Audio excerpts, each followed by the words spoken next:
Thì hôm nay mình sẽ hướng dẫn các bạn cách để tạo tài khoản Anki và tải phần mềm Anki về trên máy tính. Thì nó sẽ có 3 phần. Phần 1 đó chính là tải Anki về máy và khắc phục một số lỗi khi cài đặt. Phần số 2 là thêm một số các công cụ tiện ích vào trên phần mềm Anki. Và phần thứ 3 đó chính là tạo bộ thẻ Anki. Vì video này mình dành chủ yếu cho các bạn học sinh và các bạn mới bắt đầu sử dụng Anki trên máy tính, cho nên là mình sẽ nói rất là chậm. Hy vọng là mọi người có thể dễ hiểu nội dung. Nếu cần thắc mắc gì thì các bạn cứ bình luận ở bên dưới nha. Chào các bạn, thì hôm nay cô sẽ hướng dẫn các bạn cách để mà tải phần mềm Anki về trên máy tính. Thì đầu tiên chúng ta vào Google và chúng ta sẽ đánh Anki. Ở đây thì chúng ta sẽ thấy trang web đầu tiên. Và các bạn nhấp vào. Sau đó nó sẽ ra giao diện của trang web. Sau khi thấy giao diện của Anki rồi thì chúng mình sẽ bấm vào Download Anki. Ở bên dưới này các bạn sẽ thấy các link để mà chúng ta sẽ tùy chọn. Tùy vào máy của mình thì chúng ta sẽ chọn ví dụ như Win 10 hoặc là Win 11. Các bạn chú ý ở đây thì ngày mà cô đang quay video này thì bản cập nhật là 26.8 ha. Rồi, đối với Win thì các bạn Win 10, máy của cô thì là Win 10 cho nên cô sẽ tải. Các bạn cứ nhấp vào và đợi cho một lát và chúng ta tải về nha. Rồi, một cái lưu ý nữa đó chính là kéo xuống bên dưới thì chúng ta sẽ có bản dành cho mobile. Thì đối với Android cũng như là Apple thì nó sẽ hơi khác một chút. Đối với phần mềm Android này các bạn có thể lên CH Play để chúng ta tải về Tuy nhiên đối với mà các bạn sử dụng Apple thì các bạn sẽ phải trả phí để mà tải phần mềm Anki. Nó có tính phí nhưng mà như vậy thì nó hơi tốn kém một chút, cho nên là nếu như các bạn xài iPhone thì cô nghĩ là các bạn nên sử dụng bằng web thì tốt hơn. Mình mở web, mình để chế độ mà dành cho điện thoại và mình xài Anki vẫn được. Một lát nữa thì cô sẽ hướng dẫn các bạn cách mà chúng ta xài trên iPhone mà xài bằng web nha. Nó sẽ dễ, nó cũng không khó lắm đâu. Rồi, quay lại phần download này thì có một số bạn hôm qua bạn nhắn cho cô là em đã tải về rồi nhưng mà em không có cài được trên cái máy tính của em. Thì thực ra hỏi ra thì mới biết là bạn sử dụng cái máy tính khá là cũ rồi, cho nên là cái hệ điều hành của nó không có tích hợp được cái phần mềm mới. Bởi vậy cho nên là không phải nó bị lỗi mà là nó không tương thích với một số code của cái Anki mới này, bản cập nhật mới. Để mà như thế thì bạn sẽ nhấp vào trên này cái hình con mèo ha. Cô sẽ hướng dẫn các bạn tải một cái bản code nó nhẹ hơn một chút xíu, nó phù hợp với cái máy của các bạn. Rồi các bạn đợi một lát, nó sẽ ra một cái bảng. Thì ở đây các bạn kéo xuống bên dưới này, thấy cái chữ này chưa? Rồi đây là bảng phát hành, nhấp vào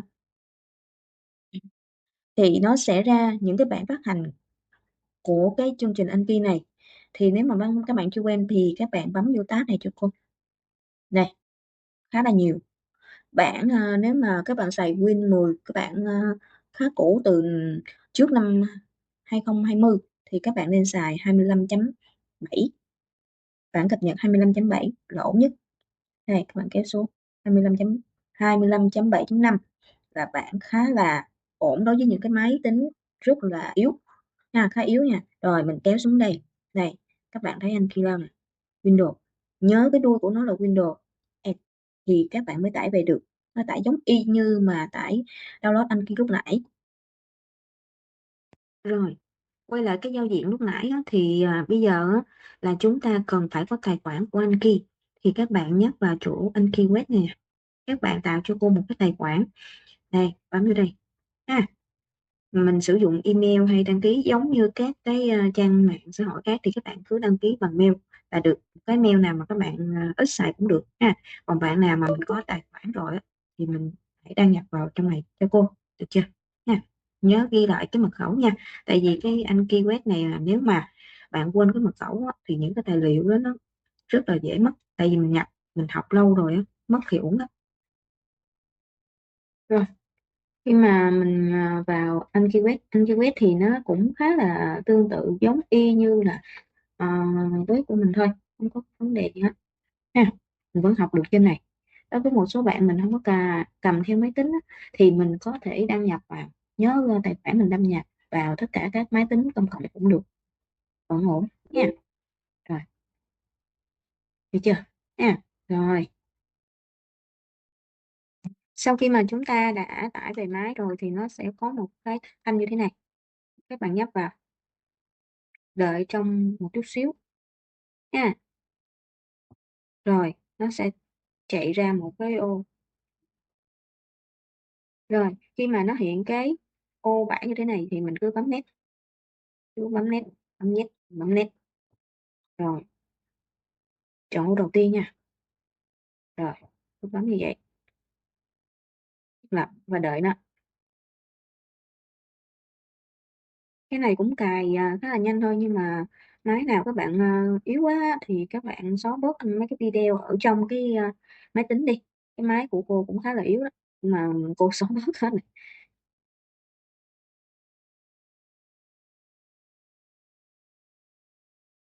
Rồi, mình đợi một chút nha. Sau khi mà mình, cài xong thì mình sẽ cần phải, thêm một số cái mà tiện ích vào trong cái Anki nữa thì các bạn mới có thể mà các bạn chạy, bấm nghe âm thanh được ha. Chứ lúc mà mới cài về thì nó trống trơn à, không có gì hết á, mình phải nhập dữ liệu vô thì mình mới có thể mà học được. Nó đã cài xong rồi á, thì với bạn bấm Finish ha. Sau khi mà bấm Finish rồi á, thì chúng ta quay lại màn hình chính, thì chúng ta sẽ thấy giao diện của cái Anki nè, được chưa? Đây, cái giao diện đó, giờ tôi mở thử cho các bạn xem nha.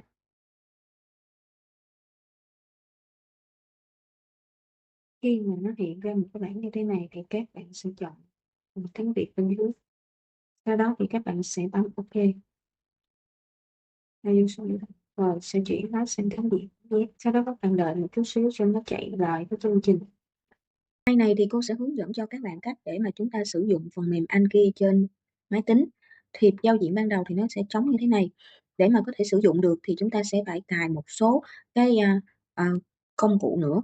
Trước tiên thì các bạn sẽ phải đồng bộ nó với cái tài khoản mà lúc nãy chúng ta đã đăng ký ở trên Anki Web, thì chúng ta bấm đồng bộ này.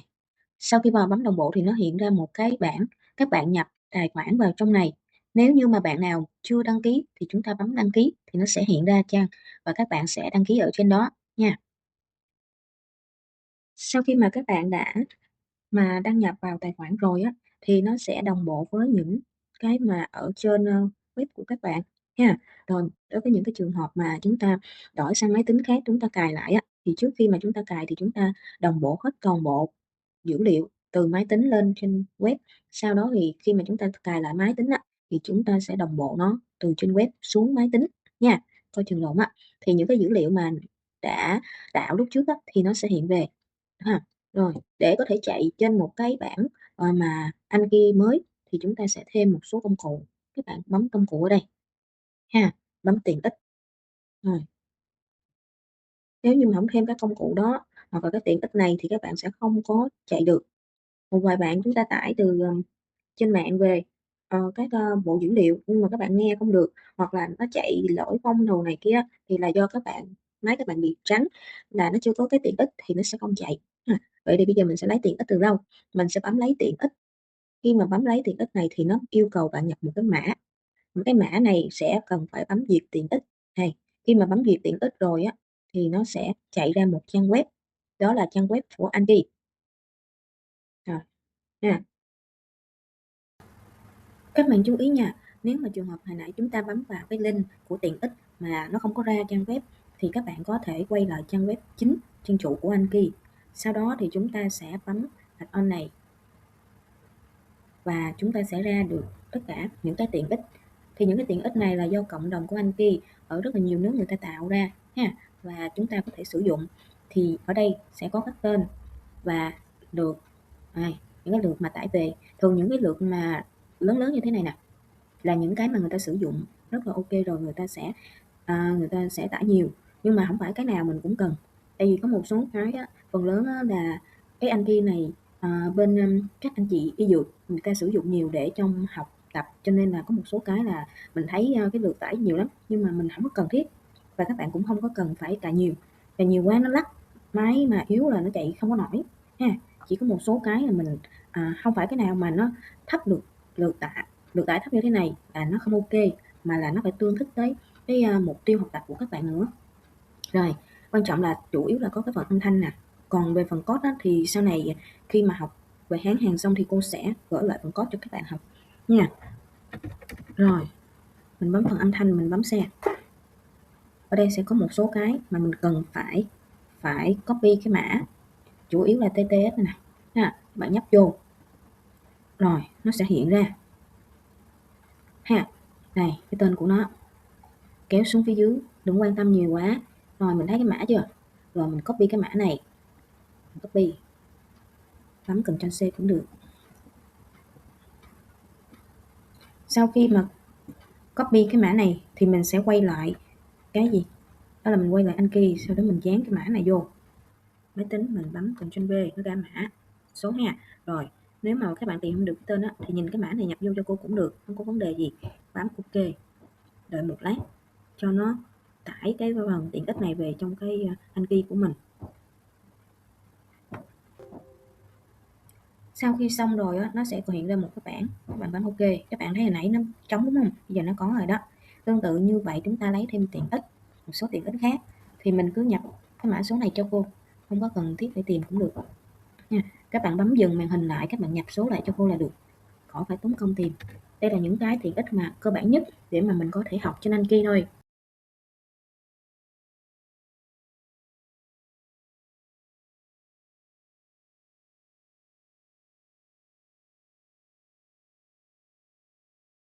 Để xem một số cái video khác của kênh khác cũng được, mình tìm hiểu thêm một số cái tiện ích mới để mà mình bổ sung thêm.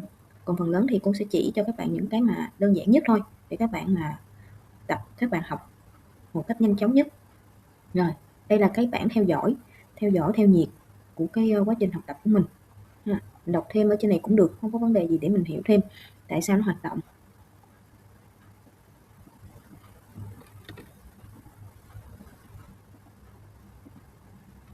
Mấy cái file âm thanh này á thì chúng ta sẽ cần nha, đừng có bỏ, phải tải về, sau đó thì coi kỹ. Bây giờ cô sẽ hướng dẫn cho các bạn cách để chúng ta tạo một bộ thẻ trên phần mềm của máy tính nha. Rồi, lúc nãy thì chúng ta đã thêm một số công cụ và tiện ích vào trong Anki.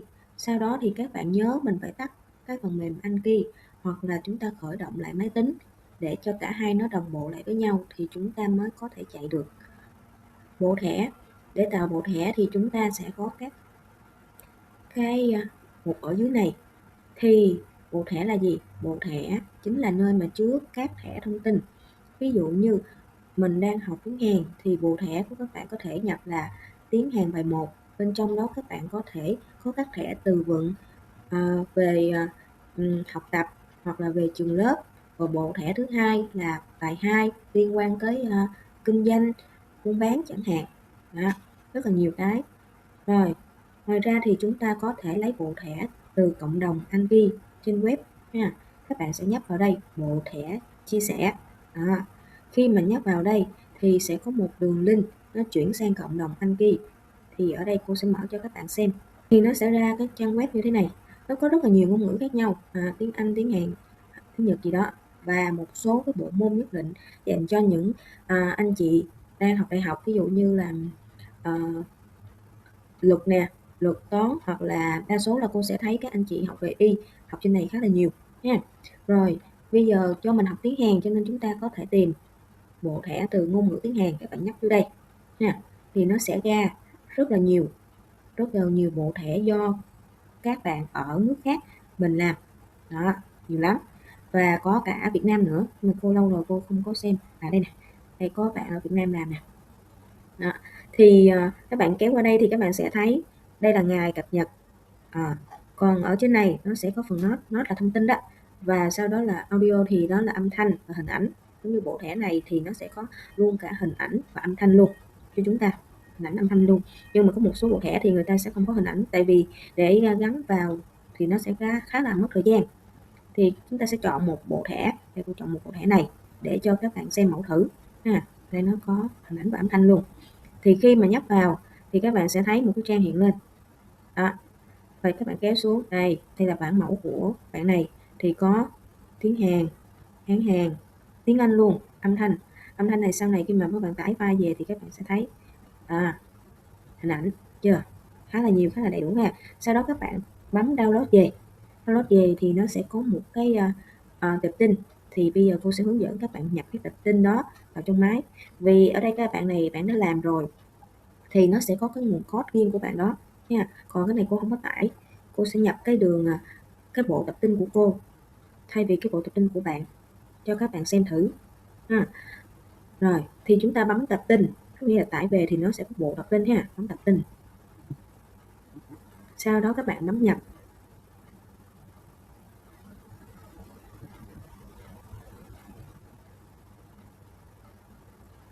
Rồi các bạn sẽ tìm, ví dụ như file để ở đâu thì mình sẽ tìm ở đó, sau đó bấm open là được. Sau khi mà chúng ta nhập cái tệp vào thì các bạn sẽ thấy nó sẽ hiện ra một cái bảng, thì cái bảng này á nó chính là cái lựa chọn khi mà yêu cầu nhập. Ví dụ như là cái file cô gửi cho các bạn có tên là Hán Hàn học sinh đúng không, thì cái đầu tiên có nghĩa là ở khi mà nhập vào, nếu như cái file Hán Hàn học sinh này phía trước đã có bạn học rồi, các bạn đó học qua bài 1, một nửa học bài 2 hết rồi, thì những cái câu khó, cái thẻ khó đó các bạn, hoặc là cái thẻ dễ các bạn đã cho qua xong hết rồi, thì nếu mà mình bấm tiếp vào đây thì có nghĩa là mình sẽ học tiếp những cái bài mà bạn đó chưa học, chứ không có học lại được những cái từ mà trước đó bạn đã học xong rồi, nó khó. Nó sẽ lưu lại tất cả các lịch sử học của các bạn đó nha, cho nên các bạn để yên, đừng có bấm vào. Còn cái này á, cái này nó có nghĩa là nhập các thiết bị lặp của cái bộ thẻ, ví dụ như cái giới hạn mỗi ngày, ví dụ như mỗi ngày bạn đó để là 10 từ, hoặc là cô cài là 10 từ, hoặc là cô cài 20 từ á đó, thì nó sẽ lưu lại, cho nên các bạn cứ để trống như thế này. Còn sau này nếu mà các bạn nhập vào bộ thẻ khác của một bạn khác, hoặc là từ đâu á cho các môn khác, thì các bạn có thể tích vào cũng được, không sao. Nhưng mà thường cô sẽ yêu cầu các bạn để yên, bấm tắt đi, để tắt hết, để mà mình bắt đầu học lại từ đầu, học ôn lại từ đầu ha. Có trường hợp có một vài bạn của chúng ta là học, sau đó bạn này bạn thêm note vào bên trong cái file mà cô gửi, bạn có thêm vô, sau đó bạn có thấy hay, bạn cái bên thấy hay quá, bạn có xin rồi sau đó em nhập vào cái của bạn kia thì nó sẽ thay đổi, nhưng mà vẫn có phần của mình trong cái bài cũ thì mình nhấp vào đây, đúng không ha. Rồi còn cái phần update này, web này á thì nó sẽ gom, ví dụ mình bấm vào đây thì cái file, ví dụ như cái file trong này mình đã có một cái file là Hán Hàn học sinh rồi, thì khi mà mình nhập vô một cái file mới nữa cũng có trùng cái tên này nữa, thì những thông tin từ cái file mới này máy nó sẽ nghĩ là cái file kia và file này là cùng một bộ, cho nên là những cái gì mới trong này nó sẽ nhập nè lên kia đó nha. Rồi còn cái ở dưới này thì nó sẽ có 3 mục. Trước đây thì có một vài bạn các bạn hay ghi, hay thích để chữ quên lắm, đây thích để chữ này lắm, có nghĩa là các bạn cứ nhập rồi các bạn cứ tải ở đâu á, các bạn tải xong các bạn nhập tập tin vô, cái nó đè lên những cái tập tin trước.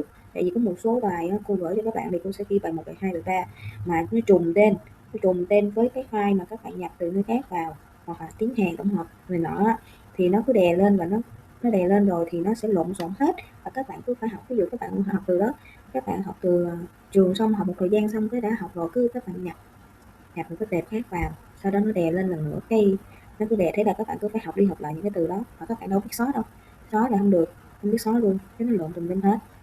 Cho nên là tốt nhất là các bạn để như thế này cho cô. Còn trường hợp sau này các bạn muốn nhập và điều chỉnh sao thì cô sẽ hướng dẫn cho các bạn riêng nha, được chưa? Rồi thì mình cứ bấm nhập đi. Đó, nó sẽ có hết. Sau đó thì các bạn chỉ cần bấm tắt là được, và nó sẽ hiện lên. Thấy chưa? Đây là một cái bộ thẻ này thì cô đã làm sẵn cho các bạn rồi, thì các bạn bấm học tập hôm nay cũng được, hoặc là các bạn tải từ bộ thẻ của cái cộng đồng Anh Ghi trên web cũng được, thì nó sẽ có một cái code sẵn của người ta, từ cái code đó thì các bạn học và các bạn chỉnh sửa theo vẫn được nha. Có một cái nhóm cộng đồng chung thì chúng ta học trên đó, chúng ta sử dụng, hoặc sử dụng một số ngôn ngữ khác cũng đều được, không sao hết nha. Mình thấy cái code nào mà mình thấy đẹp, mình thấy ok thì mình sử dụng. Rồi đây như thế. Thì đây cái này chỉ là mẫu thôi ha. Vậy khi mà mình muốn tạo một bộ thẻ riêng của mình thì mình sẽ làm gì? Đó là tạo bộ thẻ. Bấm vào đây. Ví dụ em tạo bộ thẻ là bài 1 đi ha. Sinh hoạt bấm OK. Rồi thì đây sẽ là bộ thẻ của bạn, nó mới tên là nó có gì thì sau đó bạn nhấp vào trong này, bạn thêm, nó sẽ hỏi bạn thêm này có nghĩa là thêm nội dung của cái thẻ mà mình định học. Ví dụ như bạn học nó sẽ có các kiểu cơ bản nhất, có nghĩa là nó sẽ có hai mặt trước và mặt sau. Mặt trước là câu hỏi, mặt sau là đáp án, đúng không? Đó. Ngoài ra thì nó sẽ còn một số cái kiểu khác, ví dụ như cái kiểu điền từ nè, hoặc là kiểu trả lời câu hỏi nữa, thì nó sẽ cần phải có một vài cái code nó hơi phức tạp hơn một chút xíu. Thì sau đó thì các bạn đây, nó có nhiều kiểu lắm. Ví dụ kiểu cơ bản, được chưa? Kiểu cơ bản này bấm lỡ có nhiều quá. Kiểu cơ bản này có mặt trước mặt sau, nãy cô đã nói mặt trước là câu hỏi, mặt sau là đáp án. Kiểu nhập câu trả lời là mình nhập vào đấy ha. Kiểu thẻ đảo ngược, nhiều bộ kiểu thẻ. Còn đây là kiểu thẻ của cô ha. Điền vào chỗ trống cũng có nữa, sau này các bạn cứ làm thử một bộ riêng của mình. Rồi ví dụ như cô đây, cô chọn cái cơ bản nhất thôi để cho các bạn hiểu. Cô chọn rồi, sau đó ví dụ như mặt trước của cô ghi là tập, ví dụ thôi nha. Còn mặt sau là chăm chỉ học, ví dụ thôi. Rồi đây thì nó sẽ có thêm một cái nữa, đó là trường tin. Trường tin này là gì? Trường tin này khi mà chúng ta bấm vào trường tin thì các bạn sẽ có thêm các cái trường tin như sau. Ví dụ như mặt trước, mặt sau. Mặt trước này các bạn có thể đổi tên, ví dụ như là câu hỏi chẳng hạn, câu hỏi. Còn mặt sau các bạn có thể đổi tên là trả lời nha, trả lời. Rồi các bạn cũng có thể thêm trường tin, bấm thêm này. Ví dụ đây trường tin của các bạn thêm là hình ảnh. Một số bạn sau này học dùng để học lịch sử địa lý ở trường á, hoặc là ở đây mình có thêm là thêm âm thanh. Mình thêm vậy thôi chứ nữa mình còn cài lại nữa, chứ không phải chỉ có nhiêu thôi. Thế ở đây nó còn thêm cả chữ cái này nọ nữa. Chúng ta bấm save. Được chưa? Cô chỉ đơn giản thôi. Thì các bạn thấy nè, hồi nãy mình có mặt trước, mặt sau, bây giờ mình sẽ có thêm câu hỏi, trả lời, hình ảnh, âm thanh, đúng không? Và nhãn. Nhãn là gì? Nhãn là để mình phân biệt với những cái bài khác. Ví dụ mình học ví dụ như địa lý đi, địa lý bài 1 đó chẳng hạn. Đây cô chuyển xong rồi đó, không? Sau này mình sẽ có bài địa lý bài 2, địa lý bài 3 chẳng hạn. Rồi hình ảnh này mình lấy ở đâu, âm thanh này mình lấy ở đâu? Thì hồi nãy hình ảnh này á, thực ra các bạn lấy trên mạng là được rồi dễ lắm. Các bạn lên trên mạng, các bạn chọn một cái tấm hình từ Google đó, các bạn bấm chuột phải, bấm copy, sau đó các bạn paste vào trong này đó, là được, rất là dễ đó, dựa theo cái nội dung này của các bạn là được chưa? Rồi âm thanh này là gì? Âm thanh này phải cài nha, không cài không xài được đâu. Ví dụ như bạn copy cái này, copy cái chữ này đi, sau đó bạn chọn vào đây. Đây là nơi để tải âm thanh. Tại sao? Hồi nãy chúng ta đã cài phần mềm tiện ích âm thanh rồi, ban đầu nó sẽ không có cục này nha. Sau đó các bạn bấm vào đây, phải khởi động lại máy nha, không khởi động lại máy là nó không ra cái này đâu. Sau đó các bạn chọn cho cô. Ở đây có rất là nhiều kiểu đọc ngôn ngữ, tuy nhiên có một số cái á, thì nó sẽ tính phí là một thời gian sau nó đột nhiên nó tính phí. Bạn cài, có mấy bạn cài đâu cũng dữ dằn lắm, sau đó một thời gian nó tính phí xong cái các bạn có phải chạy lại chương trình, rất là phiền. Cho nên xài Google là đơn giản nhất, dễ nhất nha. Ở đây nó sẽ có thêm ngôn ngữ. Ví dụ trường hợp mà nãy chúng ta sử dụng tiếng Hàn thì chúng ta sẽ chọn tiếng Hàn, còn nếu không thì chúng ta sẽ chọn tiếng Việt. Ví dụ như cái này là tiếng Việt, đúng không? Thì chúng ta sẽ chọn một tiếng Việt đó. Rồi sau đó bạn bấm save đây, save để tránh lưu ghi tiếng Việt cũng được, ghi để vậy cũng được, bấm OK ha. Rồi sau đó bấm record đó, nó sẽ ra một cái đường link. Nhớ là trước khi đó bấm cắt xuống đây thì nó sẽ ra, được chưa? Rồi hình ảnh đây cô cắt một cái hình gì đó chọn một cái hình bất kỳ. Một là các bạn có thể chọn nó từ ở trong cái file máy tính của mình ha. Hai là các bạn có thể bấm chọn Ctrl C Ctrl V để dán cái hình nó vào trong này. Để cô nãy cô cắt bất kỳ một cái góc nào đó ở trên này ha. Rồi các bạn thấy rồi đúng không? Thì các bạn bấm thêm. Này, khi mà các bạn bấm thêm rồi thì nó sẽ hiện lại một cái thẻ trống khác, và mình sẽ thêm một vài cái nữa. Đó. Ví dụ thôi. Rồi. Thì bấm thêm đi. Rồi. Bây giờ chúng ta sẽ quay lại bộ thẻ, thì nãy cô thêm 2 thẻ thì nó sẽ ra 2 thẻ này. File 1 sinh hoạt. Rồi tiếp theo chính là phần duyệt. Duyệt là gì? Duyệt là nơi mà các bạn sẽ xem được những thẻ mà mình đã thêm. Mình bấm vào đây. Rồi các bạn sẽ thấy rất là nhiều lắm, nhiều thứ phải học lắm, cho nên chủ yếu là các cơ bản nhất thôi. Rồi ở đây có cái thẻ học sinh và cái thẻ G nãy.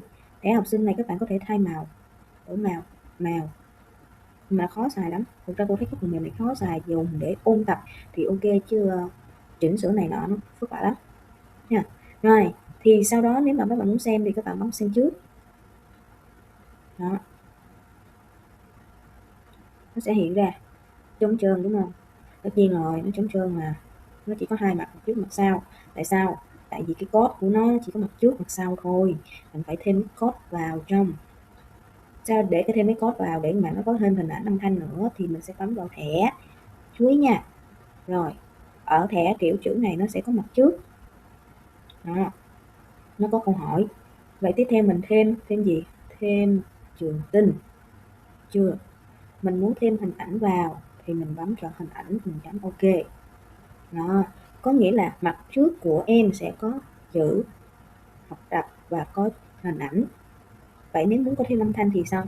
Thì từ cái dòng này mình bấm enter xuống, cách ra để sau này mình dễ sử dụng nha. Và bạn để nó nháy ngay chỗ giữa này, bạn thêm một trường tin nữa là nó hư cái code, một hồi nó sửa không được nha. Rồi mình bấm vào đây, mình thêm trường tin âm thanh vào, được chưa ạ? Rồi bấm ok. Đó, các bạn sẽ thấy chưa, có cái âm thanh ở đây, được không? Được chưa nào? Nếu mà các bạn muốn cái âm thanh này nó ở phía trên thì các bạn vô đây, nó bấm Ctrl X từ trên đây thảy xuống, cách xa ra để dễ xài, Ctrl V. Nó chỉ là nó nhảy lên phía trên rồi, bấm vô Học tập. nghe không? Học tập. Rồi được chưa? Không? Rồi mặt trước là như thế, mặt sau thì sao? Mặt sau cũng tương tự như vậy. Đó, mặt sau thì nó sẽ có câu trả lời, câu hỏi là từ cái mặt trước nó có cái gì thì mặt sau nó sẽ có đáp án, được chưa? Được chưa? Rồi vậy thì nếu như mà trường hợp như là em Học muốn tập. em muốn đổi cái kiểu chữ, em muốn đổi cái kiểu chữ, hay là em muốn đổi cái kích thước á, thì em bấm vào đây, mình thêm trường tin á, ví dụ như này, em bỏ cái này, em thêm lại trường tin, câu hỏi, em chọn kiểu chữ, em chọn kích thước, ví dụ 40 50 gì đó nha. Rồi các bạn bấm ok. Đó, các bạn thấy nó bự hơn không? Nhưng mà vì cái code này nó ở dưới này cho nên là nó sẽ ở dưới, còn nếu mình muốn thêm thì mình cắt nó đem lên trên, được chưa? Rồi được không? Tương tự như vậy mặt sau cái chữ trả lời này nó nhỏ quá thì chúng ta sẽ làm gì? Đúng rồi, chúng là trả lời đổi đây, đổi 60 70 gì đó, ok, được chưa? Đó, được không? Đơn giản, đổi con số này cũng được, còn màu sắc thì mình đổi bên kia cho nó dễ. Bấm luôn. Âm thanh này thực ra với cô, sau khi cô thử nhiều cái rồi thì cô thấy là có một vài bạn mình chạy code mà chạy toàn bộ thì có rất nhiều cái sai, mà nhất là các em, đặc biệt là học sinh nha, các em đừng có mà chạy code âm thanh là tự tạo ra một đống như thế này, sau đó chạy code một cái cho âm thanh chạy tự động. Mình học ngôn ngữ mà mình để tự động nó chạy là các bạn đọc sai là tiêu luôn á. Cho nên là làm từ nào thì mình chịu khó, mình bấm âm thanh từ đó, chỉ cần tô đen đó thôi, sau đó mình mình vừa học thì nó sẽ tốt hơn. Đừng có gấp, học mà gấp gáp làm quá thì nó rất là mệt và nó sai nữa, được chưa? Vậy thì sau khi mà làm xong thì em sẽ làm gì? Rồi đó, khi mà làm xong cái này các bạn chỉ cần tắt cái này thôi. Sau đó các bạn nhớ đồng bộ lại cho cô. Đồng bộ lại, ở đây cô chưa có nhập tài khoản, thì nữa các bạn nhập tài khoản trên web, các bạn up hết lên cho cô nha. Không có để nơi chỗ này có một số bạn quên, một số bạn quên, một bữa sau cái mở lên không được, nó hư, nó mất tiêu, làm quá chừng làm tự nhiên nó vô nó trống trơn hết, nhiều lắm, nhiều bạn bị vậy lắm. Rồi vậy thì chúng ta bấm học tập thử đây, đó nó sẽ Học hiện rồi, tập. các bạn nghe không? Học tập. Rồi nó sẽ có tên, rồi nó sẽ có mặt trước âm thanh hình ảnh hiện đáp án và mặt sau. Mấy cái này là gì? Mấy cái này có nghĩa là trường hợp mình học cái từ này, mình học cái từ này mà mình nhìn cái hình này mà mình không nhớ được nó là cái gì hết, thì mình nên bấm lại, mình bấm lại nó sẽ ra cái hình tiếp theo, câu tiếp theo, sau đó nó sẽ hiện cái đây là 1 phút, bấm lại Học tập. nó sẽ quay lại cái câu đó và mình phải nhớ. Nó cứ thế 1 phút, 6 phút, 10 phút, 5 ngày, cái nào mình nhớ rồi, mình học 2-3 lần mình nhớ rồi á, thì mình bấm cái này, còn nếu mà không á, thì mình cứ bấm học tới học lui, học tới học lui, thì nó sẽ theo một cái vòng và giúp cho các bạn học được. Trường hợp như ví dụ như cái này đang sai rồi thì sao? Mà mình thêm quá nhiều cái thẻ đi, đó, thì mình có thể bấm vào đây, mình bấm sửa, sửa trực tiếp cái thẻ này. Sau này các em sẽ phải có những cái bộ thẻ là nó đến mấy ngàn lần, tiền không có ra, cho nên là mình sẽ sửa trực tiếp luôn nha. Rồi, tới đây thôi ha.